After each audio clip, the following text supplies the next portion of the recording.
एक पुराने फ्रांसीसी शहर के बाहरी हिस्से में एक शांत गांव में एक दयालु और मेहनती बेकरी वाला जैक्स अपनी समझदार और सुघड़ पत्नी एलिस के साथ रहा करता था।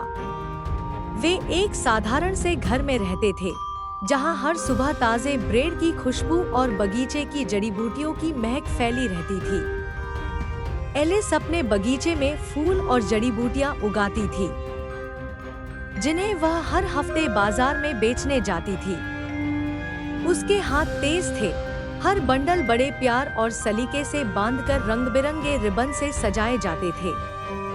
गांव वाले उसे और उसकी चीजों को बहुत पसंद करते थे।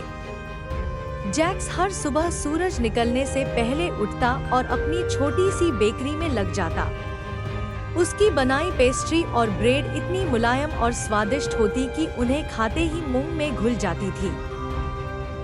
वे दोनों ज्यादा अमीर नहीं थे, लेकिन उनका जीवन प्यार और संतोष से भरा था। उनका एक ही बेटा था, लियो, लंबा, मजबूत और बेहद आकर्षक। वह जितना सुंदर था, उतना ही विनम्र और दयालु भी। उसकी मुस्कान हर किसी का दिल जीत लेती। लियो अक्सर अपनी माँ के साथ बाजार जाता, जड़ी बूटियां सजाता और ग्राहकों से हंसी मजाक करता। जब कोई बुजुर्ग महिला ज्यादा सामान खरीदती, वह मुस्कुराकर उसका टोकरा घर तक छोड़ आता। बदले में वे महिलाएं कभी उसे कोई चमकता सिक्का देती, कभी स्वादिष्ट केक, तो कभी कोई खूबसूरत फूल। एक ठंडी सुबह जब एलिस और लियो अपनी दुकान सजा रहे थे, एक अजीब और बूढ़ी औरत उनके पास आई। उसके कपड़े फटे और गंदे थे।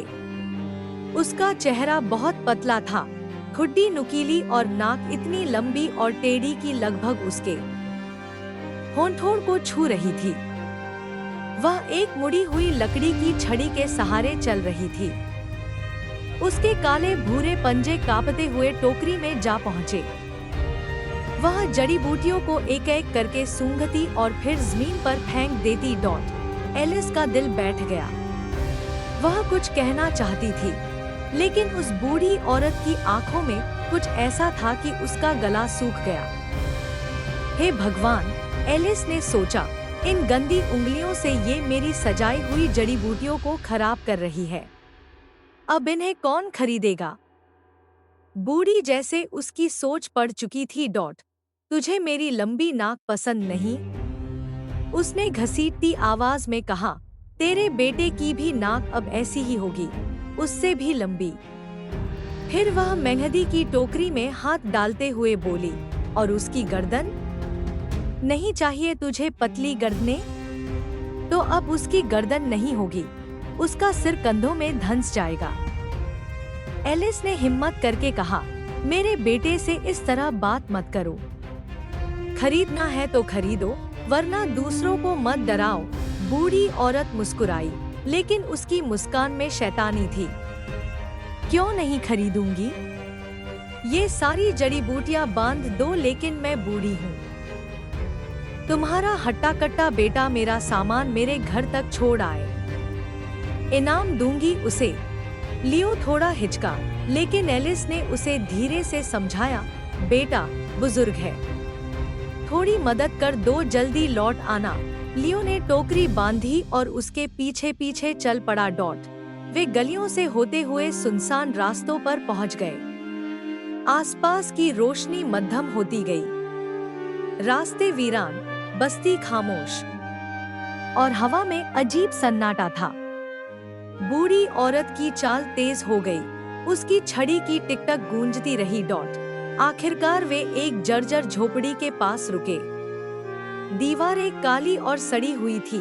लकड़ी का दरवाजा चरमराया, जैसे सदियों से किसी ने उसे छुआ न हो। बूढ़ी औरत ने दरवाजा धकेला और बोली, अंदर आओ और सामान रख दो। लियो जैसे ही भीतर गया, उसकी आंखें चौंधिया गईं। अंदर का दृश्य बिल्कुल विपरीत था। दीवारें संगमरमर की, छत पर सोने की नक्काशी, कांच का फर्श और महंगे फर्नीचर जिसमें हीरे और नीलम जड़े थे। हर चीज चमक रही थी।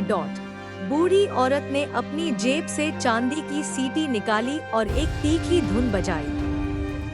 तभी सीढ़ियों से छोटे छोटे गिलहरी जैसे प्राणी उतरे, सुंदर रेशमी कपड़े पहने, नन्हे दस्ताने पहने हुए। वे झुककर प्रणाम करने लगे। मेरे जूते लाओ।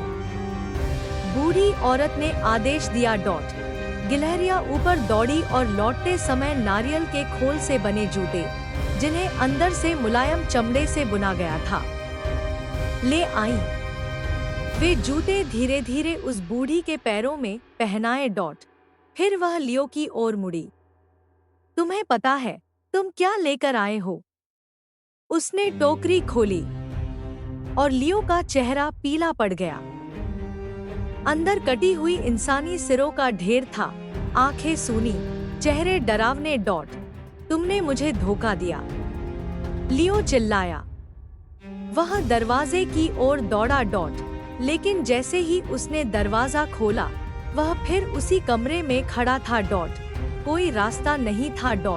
बूढ़ी हंस पड़ी। अब भागकर कहाँ जाएगा? चल, अब तेरा इनाम दूं। एक बड़े हांडी में खौलता हुआ सूप निकाला और कटोरी में डाल दिया। लियो कांपते हाथों से घूंट लिया और तभी उसका शरीर बदलने लगा। उसकी उंगलियां टेढ़ी मेढ़ी, पीठ झुकी, चेहरा बौना और डरावना हो गया और उसकी नाक लंबी और नुकीली। यह मैं नहीं हो सकता, वह चीखा। बूढ़ी औरत चिल्लाई, अब तू वैसा ही दिखेगा जैसा तेरा डर है। लियो जमीन पर गिर पड़ा, कांपता हुआ। उसके हाथ पांव